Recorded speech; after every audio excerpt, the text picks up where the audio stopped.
visualizations, can really transport you to a different place in your awareness, as opposed to mechanical instructions, which use a different part of the brain.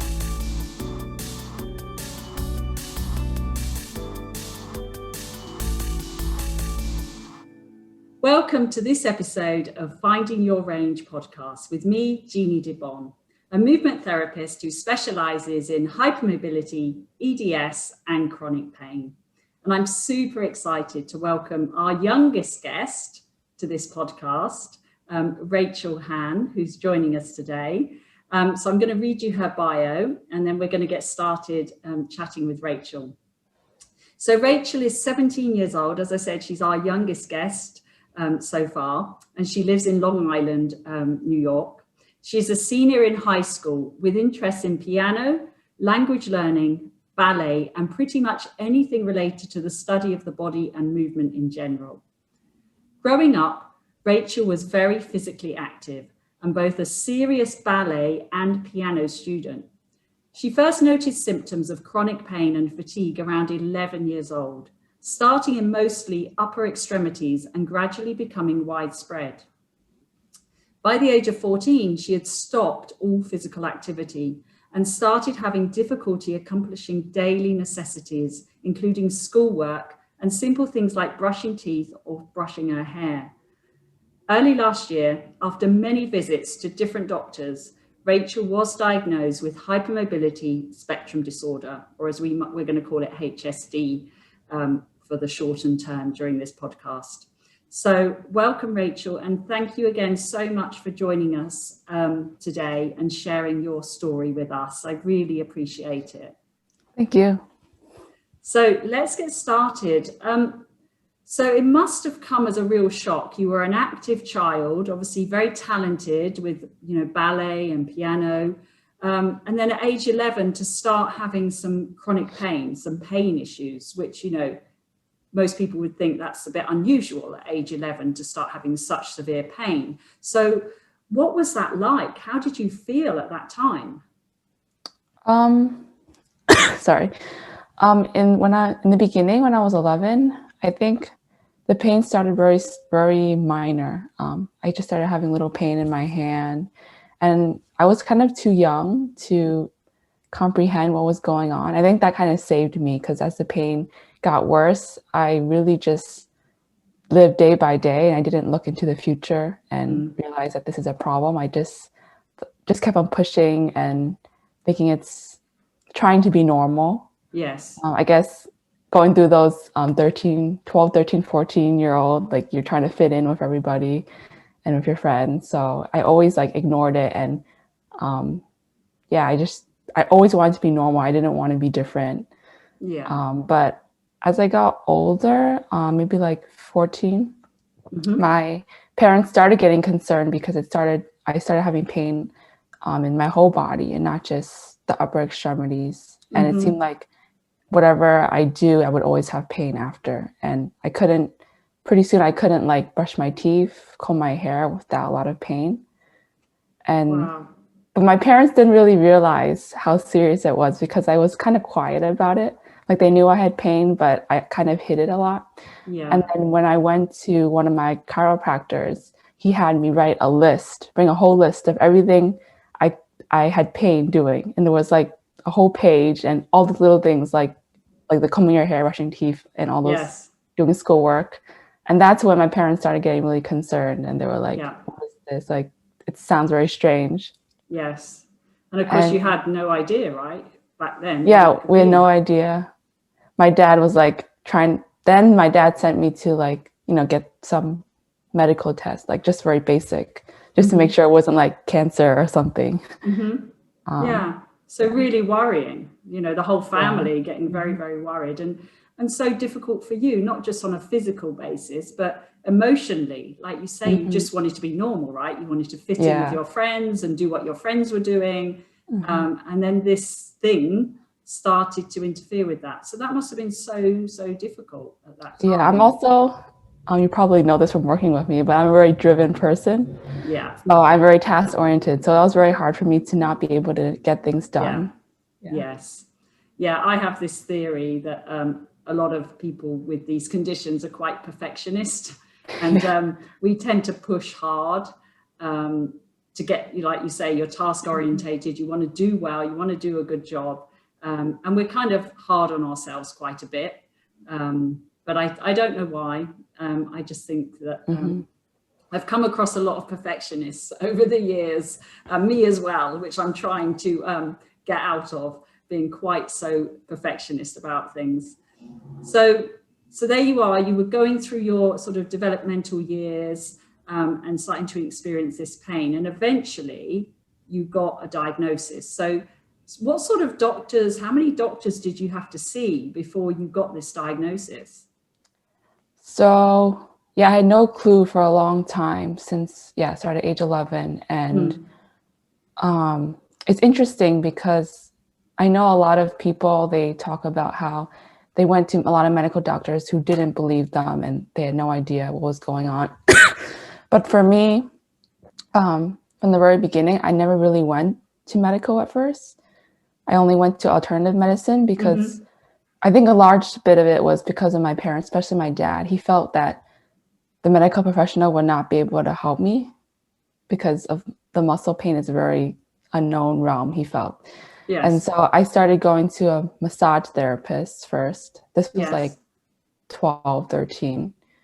And yeah, it's obviously, it helps some, but it was all this deep massage, like things that I know that are not good for me now. Yeah. And it's still painful, but yeah.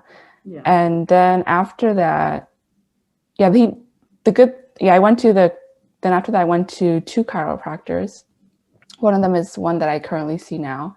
And they all agreed that, I was so young to have so much pain. And they were like, why you keep on coming back? But they did believe me because they felt like all those tightness, and even the massage therapist knew there was something wrong with like my elbow, which I found out later is out of joint a lot, but he didn't quite know. Yeah. So nobody had kind of picked up on hypermobility, even hypermobility at that stage. I had no idea. Yeah. Yeah. And I guess being a ballet dancer, though, you were a ballet dancer, you're going to be quite flexible anyway. Yeah. I did have a ballet teacher who mentioned that, hey, maybe your knees, they do hyperextend a little bit, but I didn't give any thought to it. I didn't know anything about hEDS or anything. Yeah. No. And of course, there are people with hypermobility and it doesn't cause any problems to them. They just have hypermobile joints and doesn't mean they've got any other issues. But it's when it starts to cause this type of pain that, it can be scary, right? When you have no idea what's going on. So you saw chiropractors and then what happened? And then about age of 13 or 14, then I finally went to my pediatrician and told them the pain that I had. And she was like, okay, I thought maybe it's, hypothyroidism or something. And she was like, okay, let me check. And so she checks for hypothyroidism, for lupus, just the basics. And really everything came up empty. And she was just like, oh, you're very low on vitamin D. And maybe we can give you some supports for like writing, like get a different pencil or something. Yeah. And then after that, we didn't know where to turn next. We just thought, this is muscle pain. I think the conclusion we came to was, since I'm so driven, you're just trying too hard. In ballet, in piano, in sports, in your schoolwork, you're just trying too hard. Yeah. Okay. And then I think the end of 2019, into like September, I went to, I was just kind of desperate. And then I went to my OBGYN that my mom goes to, because we knew she was a very smart lady and we had a good relationship with her. And so we're like, maybe she knows something. Yeah. And she herself has an autoimmune disease, lupus. So we thought maybe she'll think outside of the box. And so I went to her. It was like the most embarrassing doctor visit of all the doctors, because I literally broke down in that visit. Like I was crying. I couldn't stop crying. And thankfully she's very gracious, but and then she was like, I think you're depressed. Like she kept on asking me, are you depressed? That was the main focus. And finally, when I admitted yes, she was like, okay, then she was satisfied. But like, I was like, I'm not really depressed, maybe, but like, it's mostly, I don't know what's going on. Yeah. And then she's prescribed like Aleve, like those anti-inflammatory medicine. Right. She was like, you just have to walk every day and find something you like to do and just do that. Like just walk, promise me you'll walk like an hour every day, which at that point I couldn't even walk around the block very well without having pain. Gosh. But the one major help that she said was, I think you might have an autoimmune disease, but that's not my specialty. So she's like, go to a rheumatologist. Okay. And that was a big help, because then my dad got to thinking, oh, autoimmune disease. So he started reading all these books on autoimmune disease, and he found the autoimmune protocol diet. Right. Okay. So then I started following that diet, thinking, oh, I have autoimmune disease, let me take away the inflammation in my body. And then he read the book that he read. The doctors, they had a kind of a center near me. Yeah. And they weren't typical medical doctors. They were MDs, but they were like functional medicine, very natural and specialists. Mm-hmm. Yeah. And so I went there, did a whole bunch of tests. And then they said, yeah, everything came up normal. And then they said, but there's this thing called ehlers-danlos syndrome. Well, first they asked me, are you double jointed? And I said, no, definitely not. They had me like do all the Phaetons. Yes. Yeah. And then they're like, I think you are. And I was like, okay. And then they said ehlers-danlos syndrome, and I had no idea what it was. And they showed me the EDS site, and then from there I went to a geneticist. Right. And that was the beginning, who referred me, and I turned out negative on the heritable connective tissue, the typical one. Yes. And then she sent me to a rheumatologist, a neurologist, a whole bunch of those to confirm that I didn't have other things. And then so finally, I think like May, sometime in the middle or the end of 2020. Yes. Then I finally got the official diagnosis of HSD. Okay. And who gave you that in the end? Where did that come from? It was kind of a culmination of everybody that I went to after I knew about EDS, because they all gave little bits of information, and then they were like, some of them weren't as clear as others. So though they meant HSD, they never mentioned the name. Yeah. Wow. Goodness. Quite interesting, isn't it, that they thought you were depressed as well. We hear that a lot, right? That there must be something wrong. You're depressed. It's all in your head kind of thing. That's still going on, and even for such a young person to be, asked those questions.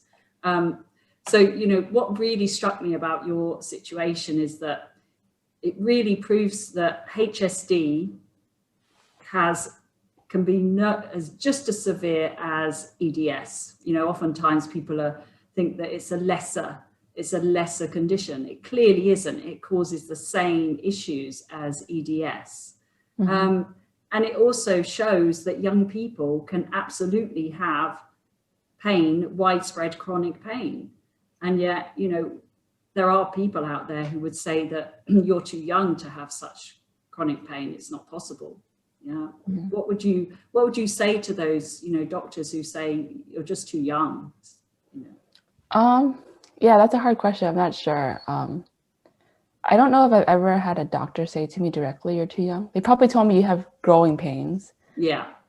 I mean, I do remember like going to the massage therapist, and it's like all elderly people, and I felt so out of place. I was like, there must be something really wrong with me. But I don't know. I guess like, I don't know. I don't blame them, because I feel like maybe the training they received is, like you talk about a lot, they look for horses, not zebras. Yes. So they're not trained to like go in that realm. Yeah. I mean, it's a classic, isn't it? That, it's still going on, because this is a very recent case. We're talking just last year, and it still took you 10 different doctors or more, something like that. Yeah, to get your diagnosis. So I think there's still work that we need to do to keep pushing that information out there. Okay. So how did you feel when you got that diagnosis? So you were told you've got HSD. How did you feel? Were you relieved? Were you stressed? How was it? The first emotion I felt was relief at when I first heard about ehlers-danlos syndrome. Like I almost couldn't believe it. I had started going to doctors and with the mindset of don't get your hopes up and like expect not to be to have negative results for everything, because that's what's been happening. Yeah. And that's so frustrating for all of us, I think, as we get tests done and they always come back saying everything is fine. And then the door kind of shuts in your face because the doctors don't know what to do with you then, you know, and it's like, well, I don't know. What do we do then? And as you quite rightly said, you were kind of searching for, you know, what do I do now? You know, it's really, really difficult. And I think it can be quite a lonely experience. I mean, you had a very supportive family, thank goodness. And you persisted, but they don't make it easy, do they? It's quite a difficult journey, I think, to get that resolution. So, yeah. Okay. So you had some relief at knowing what was wrong. And then what did you do then? So obviously I know you because we worked together on movement therapy. So once you knew what you were dealing with, and that is a relief, right? Because it takes away all the other scary things and your brain starts thinking all sorts of things. So now you know what you're dealing with. What did you do then to kind of start managing this situation? Well, I was so blessed that even before I heard of EDS, like a year before, I had started with a piano teacher who you know about, who like is a very special guy who he, similar to you, he's like has X-ray vision in the body, like he knows how everything should move. And so I had started going to him for about a year, and that had helped for like things like brushing your teeth, like the little things. It helped me be able to, like playing the piano, it would help rehab it and reset. Yes. So I knew that I had something that worked. And then after that, after finding EDS, I didn't feel like I had to search for anything more, because I was like, oh, it's been working. And I knew physical therapy wouldn't help me, because it seemed any exercise I did would cause so much pain. But then the doctor, the autoimmune specialist, pushed me to find a EDS specialized PT. And so I was like, okay, let me try. So I looked up the Ehlers-danlos Society website, and then I found your name, which I had done a lot of research before. So I'd seen your name before, but I, didn't know what to make of anything. And I knew you did Pilates. And so I was like, oh, I had done a little Pilates before, and I knew it was good for you. And, I thought, the core stuff is probably making me stronger. So let me try that. But then, I read your book, and then I listened to your lecture. At this point, I was very cautious and I guess skeptical of a lot of different things. Yeah, of course. So I was like, I'm only going to decide to take on anything new if it matches, movement related, if it matches with my piano teacher's philosophy. Okay, yeah. And so I remember, like, I had a hunch that you were right for some reason, that you were the right one. But I remember like trying to find a sample video of you teaching someone and almost like shaking inside, like hoping that, this was the right one, because I was like kind of didn't know where else to go. And I was like, wow, it seems similar to what my piano teacher says. Yeah. And then I listened to one of your lectures recording from one of your talks at the society, and you said something about the feet starts everything. And I was like shocked, because that's what my piano teacher says all the time. And then that was like a light bulb moment for me. And I was like, wow, this is like so crazy. And then I started joining your Zebra Club and everything. Fantastic. And that helped so much for the strength aspect, because like obviously with piano, I was doing things in a correct way, but not strengthening as much. Yes.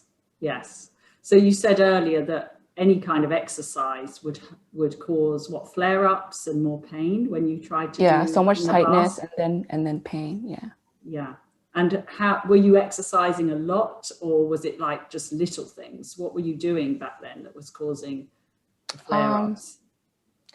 So I stopped ballet the age of 14, but I was Mm. having so much pain and tightness, so that's when I stopped. And then looking back, I know after stopping, then my exercise tolerance, my pain tolerance just got lower and lower because I didn't do anything. Yeah. And then Yeah. it came to like I couldn't walk around the block without pain. Wow. Yeah. Yeah. So basically the deconditioning was basically causing things to get worse. Yeah. Mm-hmm. Good. Yeah. And so obviously we started working together as well. So you obviously do the Zebra Club online, and then we've had sessions together one-to-one.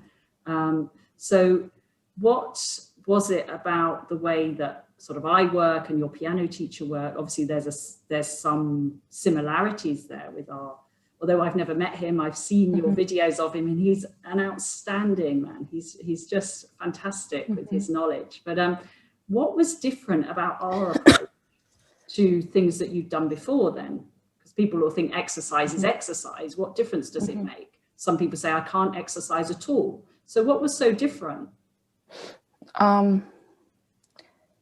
think one thing that was different, two things are different. The most important was how you tap into the breathing and how the breathing influences everything, like the unwinding and I guess the connection to the nervous system, like calming down the fight or flight response. Yes. That's the biggest difference between your method and my piano teachers. Like you guys have the similar end result or end goal, but yeah, with my piano teacher, like obviously it was an amazing experience for me to work with him, but I hope it was the hardest thing that I ever have to do, because training your body to change habits, like we all know it's very hard, but because we didn't tap into the breathing or like try to talk to the nervous system, it was like I was fighting my body every single lesson. It was really, really hard. It was like, I felt like it was kind of like brute force method, like so much repetition and just more mechanical explanations. Like you got to move this and you got to move that. And you got to, instead of like a lot of imagery. Yes. Yeah. And we know that the brain loves imagery. It loves visualizations. It can really transport you to a different place in your awareness, as opposed to mechanical instructions, which use a different part of the brain. So I think, the other thing is like your method, it kind of, the correct movements flow into your unconscious kind of like after the session, you're automatically walking better or standing better. Yes. But with, since we didn't tap into the nervous system and like all the breathing during the piano sessions, I had so much pressure to like try to be aware of my posture, try to be aware of how I'm moving throughout daily life. Yes. And that causes more tension, as you know, because you're always trying to like, fix it, and we're fixing it incorrectly. Yeah. Yes, exactly. I always say that we can't teach posture. I can't teach someone posture. Intellectually, yes, I can teach you good posture. I could teach anyone posture, but it has to be accepted by the body so that it becomes who you are. It will suddenly evolve. I was like a butterfly, it suddenly is there one day and it's like, oh, I don't even recognize myself in the mirror anymore. Who is this person? But it's because you've nurtured it, rather than imposing a will upon a body. And we know, through experience, that when you try and impose something on someone with a connective tissue disorder and chronic pain, it's probably not going to work out very well, because you're going to have that tension and resistance. So I think we really have to go under the wire and try and talk to the nervous system without it really realizing what's going on. So that's kind of what the method involves. So I'm so glad that that you found me and that it's working out. And it's been amazing to work with you. I mean, both you and working with my piano teacher are equally life-changing. So no, he's a very special man. He really is. So, and now how would you, obviously you're continuing to do your movement therapy, and how are you getting on now? So where are we now in terms of management of our symptoms and your life in general? What's happening? Obviously, much better. Like I can do things like brush my teeth, comb my hair, and do my schoolwork again without too much problem. Right. I'm still on the road to recovery, as you know. Like I still have a couple injuries that I need to keep an eye on. But yeah, I feel like I'm learning so much every day, doing your videos every day, just learning more about my body. And yeah, just teaching my body how to move correctly again. Yeah. Yeah.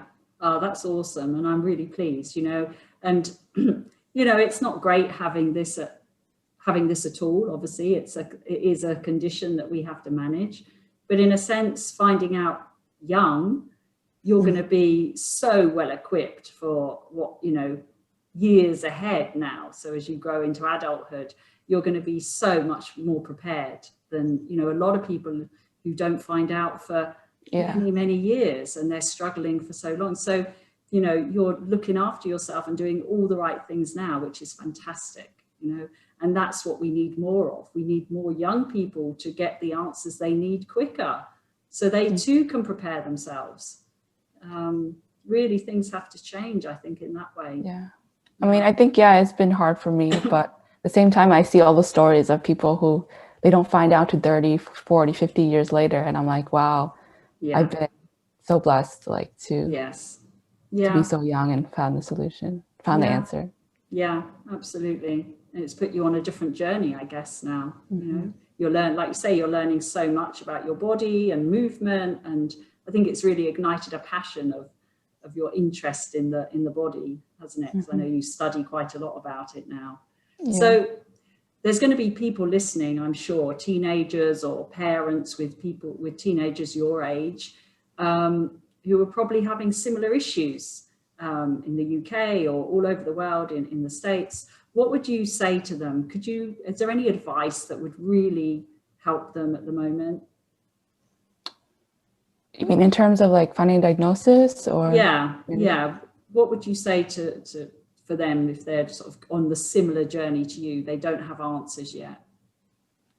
I think there's two things that my dad kind of drilled into me over the years, which is never make assumptions. That's in my nature. I think I know, and I just make assumptions this will work, this won't work. But he never made assumptions, and he was always you have to try and test everything. So many times I would say, no, we don't have to go to this doctor because I know they're going to say this, or no, we don't have to try this. Even the piano teacher, we don't have to try that because I've done piano before and it doesn't help. But he refused to let me make assumptions. And I think, so there's so many things that we don't know. And if we think we know it, then we just miss out on a lot of things, and especially finding an answer. I feel like part of the reason why my parents were able to help me find the solution. So the answer or the diagnosis so quickly was, compared to others, is they had a very open mind. They went to they thought outside the box. Yes. Yeah. Very important. Yeah. I think when you're dealing with something like this, it's vital, isn't it? They're absolutely right. You can't make assumptions about anything. And I think, like you guys, you just have to keep searching, don't give up, and don't, when you're told everything's okay, but how you feel, right? You knew that things weren't right, and you just kept searching, which is brilliant. That's fantastic. And the other thing, yes. The other thing is always ask why, always ask questions, especially when you're visiting the doctor and you're trying to figure out what's wrong. When they say something, don't just accept it, but just ask them, not in a confronting them way, but just seeking to understand yourself. Yes, that's a good one. So always ask why. Yeah, very good. Oh, that's fantastic. And so what does the future hold now? So you're carrying on with your movement therapy, your piano, and obviously you're studying hard at school. You're a senior at school. How do you feel now about the future? So, planning ahead. Do you feel you can plan ahead and start to? Yeah. How do you feel now? Yeah, I feel like I can. There's not as much limitations for me anymore. I always felt there were so many limitations. I can't do this, I can't do that. But I feel slowly as I get better, that there's anything I want to do, I could do it. And obviously all this experience of incredible experience of working with you and seeing the results that like movement retraining can do for someone. It's made me like very interested in that realm, like of studying the body. And so I don't know what career I would take necessarily, but I definitely want to be something related to helping people find the same thing I found, because it was like so life-changing for me. And I'm like, absolutely. Wow, I would want to help other people find that too. Yeah, absolutely. You know, and when you've had that experience yourself, you become such a great teacher for other people because you know exactly what they're going through. So yeah, I can definitely see that. I can definitely see you ending up in some sort of field like that. And I think, I gave you the tools and the information, but all the work is totally down to you and what you've done. Yeah. Oh, thank you. You've done the work. I just opened the door and gave your body and your mind some possibilities, but you did it. I didn't do it. So all credit to you and your commitment, your motivation, and, not giving up. I know you've had some hurdles and, like you say, some injuries along the way. I mean, I think it's important, it's not necessarily always an easy journey, is it? Yeah, it's definitely I definitely felt like giving up quite a few times. And I think the only thing that kind of kept me on the right path was my faith as a Christian in Jesus. And it was like my anchor. Like there were times when, I'm sure many people can relate listening to this, when the pain is so bad and there's, so many setbacks and you just don't want to go on anymore. And I remember a time where I would wake up, lie in bed and just think, why did I have to wake up? Like, I don't want to kind of live anymore. Like I don't think I would get to the point of committing suicide, but definitely the desire to not be here anymore is very strong. Yeah. Yes. Well, thank you for sharing that. Oh, you're welcome. And it's sad that, it has to come to that for young people to even feel like that because of pain. And I'm just so grateful I've had the opportunity to be part of your journey to, getting out of that position. So, wow, thank you so much for sharing that, Rachel. Oh, you're welcome. And is there anything else you'd like to share with our listeners about your journey, or any further comments that could help a teenager like you? Yes, what we've just been saying, never give up. Yeah. So one of our earlier guests, a few podcasts back, he was always told by his mum, there's no such thing as can't. So even though when life got really hard and he was, when he had it similar to you when he was a youngster, in and out of hospital, but he just kept going, even though it got hard, and I think that resonates quite well, doesn't it? We just keep going. You do get up, and you do get on with it, and you find a way, which you did. Yeah. So I think that's incredibly powerful, and I really hope your story can help, other teenagers. I hope so people. Too. Yeah, I really think it will. And thank you for being so honest with us and inspiring. I think, that's been really, really inspiring listening to you.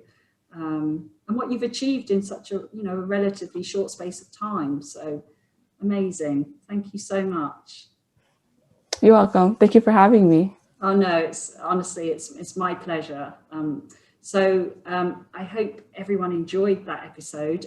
If you have questions or any comments, please do leave them in the comment box below. And if you've got any questions for Rachel, just pop them in there and I'll make sure she gets them and we can get back to you if you do have questions. But I'm sure you'll all join me in thanking our youngest podcast guest, Rachel, for joining us today.